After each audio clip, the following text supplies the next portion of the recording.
तो ये तो मेरे लिए एक दूसरा घर है। हम जब भी महाभारत में कुछ करते हैं तो कृष्ण ही बनते हैं, और हम में से किसी ने पैसे के लिए काम नहीं किया। देखिए, महाभारत को जीवन दर्पण कहते हैं। समझिए कि चक्रव्यूह क्या है, इसमें फंसना है कि नहीं फंसना है, फंसे हैं तो निकलना चाहिए कि नहीं निकलना चाहिए, निकलना चाहिए तो कैसे निकलना चाहिए। मेरे साथ इस वक्त मौजूद हैं महाभारत के श्री कृष्ण, जिनका किरदार बहुत ही लोकप्रिय रहा, नीतेश भारद्वाज जी। तो आइए उनसे सीधी बातचीत करते हैं। सर, कैसा लग रहा है आपको राजधानी भोपाल में आके?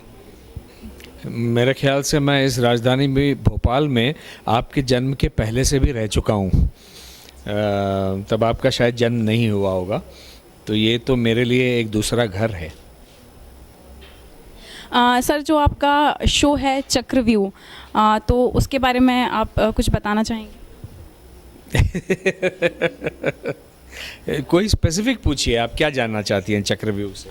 चक्रव्यूह में आपका मतलब रोल क्या है, किस चीज़ पे है वो? कृष्ण का रोल है। हम जब भी महाभारत में कुछ करते हैं तो कृष्ण ही बनते हैं, भगवान की कृपा से। चलिए आपका थोड़ा आसान कर देता हूँ। देखिए, महाभारत को जीवन दर्पण कहते हैं। उसका कारण ये है कि महाभारत में जो असंख्य कहानियाँ हैं, उनमें से प्रत्येक कहानी का कुछ बोध है और वो वर्तमान जीवन के लिए प्रासंगिक है। तो वो उसमें से चक्रव्यूह की एक कहानी है, अभिमन्यु की।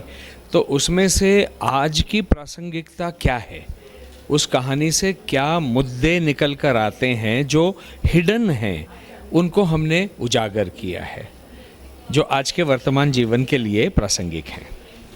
सर, आपने जो महाभारत में श्री कृष्ण का किरदार निभाया था और जो कि बहुत लोकप्रिय हुआ, लेकिन वैसा कोई किरदार अब हमें देखने को नहीं मिला। काफ़ी महाभारत आई, काफ़ी कृष्ण जी भी बने, लेकिन जो बात आप में थी वो शायद, और वो अभी भी महाभारत जो है, जो 1988 में रिलीज़ हुई थी, वो अभी भी काफ़ी लोकप्रिय है।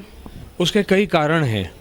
सबसे पहले तो B.R. चोपड़ा साहब का विज़न, कि उसमें से ये इस कथा से क्या दिखाने जा रहे थे।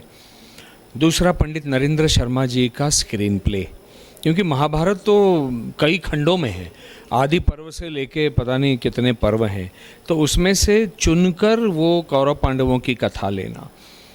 तीसरा, राही मासूम रज़ा साहब के संवाद, जो आज के जीवन के लिए भी प्रासंगिक हैं, क्योंकि महाभारत प्रासंगिक है। तो इन लोगों की जो विजन, दूरदृष्टि और क्रिएटिव क्षमता थी, जिसने हम सबका काम बहुत आसान कर दिया। और हम में से किसी ने पैसे के लिए काम नहीं किया। हमने इस जुनून में काम किया कि हम कुछ अलग करने जा रहे हैं, दुनिया को हम कुछ ऐसा देना चाह रहे हैं जो कालातीत रहे। आने वाले समय में 10, 20, 30, 50 वर्षों में भी लोग कहें कि भाई ये सही हो रहा है जो हो रहा है।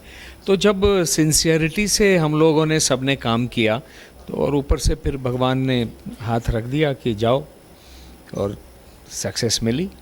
आज के युवाओं को क्या संदेश देना चाहेंगे आप? बहुत सारे संदेश हैं, ऐसा जनरल प्रश्न नहीं कर सकते आप आइए, आज के युवाओं को कहेंगे आइए सबसे पहले तो चक्रव्यूह देखिए, समझिए कि चक्रव्यूह क्या है, इसमें फंसना है कि नहीं फंसना है, फंसे हैं तो निकलना चाहिए कि नहीं निकलना चाहिए, निकलना चाहिए तो कैसे निकलना चाहिए। तो देखिए, सर ने कहा है कि आइए और सबसे पहले चक्रव्यूह देखिए और फिर आप तय करिए कि आपको उसमें फंसना है या उससे बच के निकलना है। वीडियो जर्नलिस्ट तरुण यादव के साथ मैं अदिति रावत, पीपल्स अपडेट भोपाल।